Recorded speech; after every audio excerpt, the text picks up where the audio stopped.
చదవండి.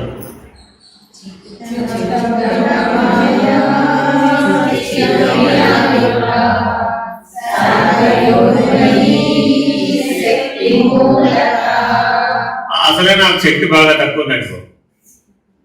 చదవండి అర్థం చదవండి. ఈశ్వర శక్తి అనేది మూలములకు సంకల్పయుత మనస్సు క్రియాయుత ప్రాణమనునవి రెండు శాఖల వంటివి. శక్తి అంతా ఎవరినండి? ఈశ్వరుడు. జీవుడిదా ఈశ్వరుడుదా? జీవుడు ఎప్పుడు ఏమంటుంటాడు? నాకు శక్తి లేదురా బాబు, నాకు శక్తి లేదురా బాబు, నేను బలహీనుడురా బాబు, నేను బలహీనుడురా బాబు, నేను లేవలేనురా బాబు, నేను లేవలేదు. ఎందుకని? శక్తి అంతా ఎవరిది? ఈశ్వరుడి. మరి శక్తి నీకు రావాలంటే ఏం చేయాలి? నేను జీవుని కాదు, నేను ఈశ్వరుణ్ణి అనే భావన చేయాలి. ఈశ్వరాయంత చిత్తాన్ని, ఈశ్వరుణ్ణి ఆవాహన చేసుకోవడం రావాలి, ఈశ్వరుణ్ణి ధారణ చేయడం రావాలి. అందుకే మంత్రయోగం వచ్చింది. మంత్రయోగం ఎక్కడ పుట్టిందంటే ఈ సూత్రం దగ్గరే పుట్టింది. శక్తి అంతా ఈశ్వరుడి దగ్గర ఉండేటప్పటికీ దానిని మనం ఆవాహన చేయడానికి, ధారణ చేయడానికి మంత్రయోగాన్ని వాడుతున్నాం. మనం కూడా రోజు సంధ్యా సాధన కానీ, ముందు కానీ, వెనక కానీ రకరకాలైన మంత్ర జపాలు చేస్తూ ఉంటాం. అదంతా ఎందుకు చేస్తున్నాం? ఈశ్వరుని యొక్క శక్తిని మన అంతరంగంలోకి ఆహ్వానిస్తున్నాం, ఆవాహన చేస్తున్నాం. రోజు మీరు రుద్రాభిషేకం చేయడం వల్ల మీ మానసిక శక్తి పెరుగుతుందా తగ్గుతుందా? ఎన్ని రెట్లు పెరుగుతుంది తెలుసా ఎవరికైనా? రోజు నిత్య రుద్రాభిషేకం కనుక చేస్తే మీ మానసిక బలం ఎన్ని రెట్లు పెరుగుతుంది? మానసిక మంత్ర బలం, శక్తి, వైబ్రేషన్ ఎంత పెరుగుతుంది? రోజు రుద్రాభిషేకం చేశారు, ఇప్పటికి చాలా కాలం చేస్తున్నారు కదా. ఎన్ని నెలలు చేస్తున్నారు? 3 నెలలు, 2 నెలలు, 4 నెలలు అలా చేస్తున్న వాళ్ళు చాలా మంది ఉన్నారు.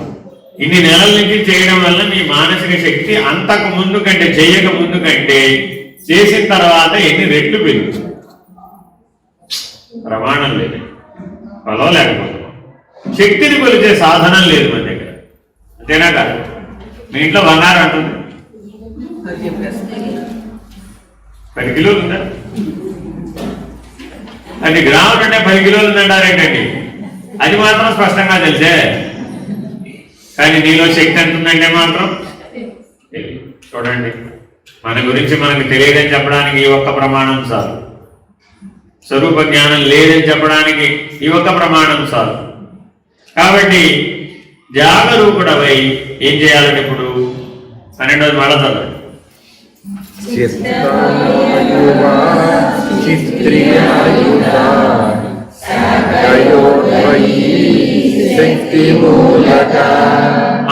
శక్తి అనేటటువంటి చెట్టుకు 2 శాఖలు ఉన్నాయి. ఒకటి మనస్సు, 2 ప్రాణం. ఈ మనస్సు ప్రాణంలో ఏ ఒక్కటైనా సరే నీ స్వాధీనం అయితే రెండవది నీ స్వాధీనం ఉంటుంది. నీ బలాన్ని బట్టి నీకు మనసు బలంగా ఉంటే మనసుతో సాధన చెయ్యి, ప్రాణం బలంగా ఉంటే ప్రాణంతో సాధన చెయ్యి. ఏ ఒక్కదాన్ని నువ్వు వాయురోధనం చేసి కానీ, మనం చిత్తవృత్తి రోధనం చేసి కానీ, అయితే చిత్తవృత్తి నిరోధం చేయొచ్చు, లేదంటే వాయురోధనం చేయవచ్చు. Choice is yours. నీకేంటి జాగ్రత్త చెయ్యి. ఒకటి చేస్తే 2 స్వాధీనం. అలా నిరంతరాయంగా చేసి నీ మనస్సును నీవే జయించాలి. సాధనలలో కన్నా ముఖ్య సాధనము మనోజయము. ఎన్ని సాధనలు చేసినా దాని ఫలితం అంతా ఏంటి అంటే మనోజయమే. మనస్సును జయిస్తే ఇంద్రియాలన్నీ కట్టుబడతాయి, ఇంద్రియ జయం సాధ్యం. అలా కాకుండా ఒక్కొక్క ఇంద్రియాన్ని జయించాలనుకున్న ప్రతివాడు కూడా మనసు ముంగిటకు వచ్చి బోర్లా పడిపోయి ఇంద్రియ జయం సాధిద్దామని ఒక్కొక్క ఇంద్రియాన్ని సంయమనం చేద్దామనుకున్నారు. ఇందాక మీకు శ్రీశైల దర్శనానికి వెళ్ళినప్పుడు, భ్రమరాంబ మల్లికార్జున దర్శనానికి వెళ్ళినప్పుడు వీరాసనం అనే విషయం గురించి చెప్పాం. వీరశైవం. వాళ్ళు ఏం చేశారంటే అందులో ఒక రహస్యం ఉన్నాయి. ఏదైనా ఒక ఇంద్రియం వాడి మాట వెళ్ళలేదనుకోండి, అక్కడ హోమగుండ నిరంతరాయంగా హోమగుండ ఉంటుంది అనమాట.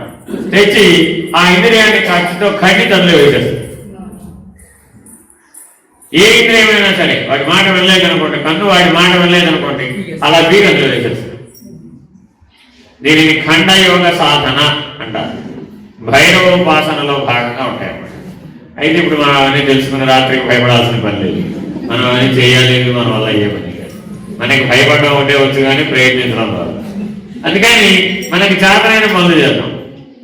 ఏమిటంటే మనకి చిత్తవృత్తి నిరోధం కానీ వాయురోధనం కానీ, మీరు అనులోమ విలోమ సమ ప్రాణాయామాన్ని నిరంతరాయంగా కనుక అభ్యాసం చేస్తే వాయురోధనం చేయడానికి వీలవుతుంది. నేను కూడా చెప్పాను, చెయ్యి పెట్టకుండా ఎడమ నుంచి కుడికి, కుడి నుంచి ఎడమకి వాయువుని తిప్పుకునే ప్రయత్నం చేయండి. దానిని సమ ప్రాణాయామంతో సమంగా నడపండి.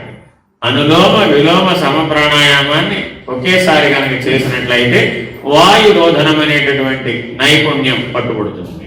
అప్పుడు హంస చిక్కుతుంది, అప్పుడు మీ మనసు లీనమవుతుంది. ఇది ఒక పద్ధతి. రెండవ పద్ధతి చిత్తవృత్తి నిరోధం. బాగా విచారణ చేసి, ఇప్పుడు ఇందాక ఒక 3 లక్షణాలు చెప్పాయి. క్షేత్రపాలకుడు అనుమతించాలి అంటే అధికారిక ఉండాలా వద్దా? రెండోది ఏముండాలి? నీ లక్ష్యాన్ని దూరం చేయకుండా ఉండేదై ఉండాలి. అంటే స్వరూప జ్ఞాన హితమై ఉండాలి. ఇంకేముండాలి? ధర్మాన్ని ఆచరించాలి. అలా నీ వృత్తిని కనుక ఒక సరైనటువంటి పద్ధతిలో పెట్టినట్లయితే అప్పుడు నువ్వు వృత్తి నిరోధం ద్వారా నీవు దీన్ని సాధించడానికి వీలు. తర్వాత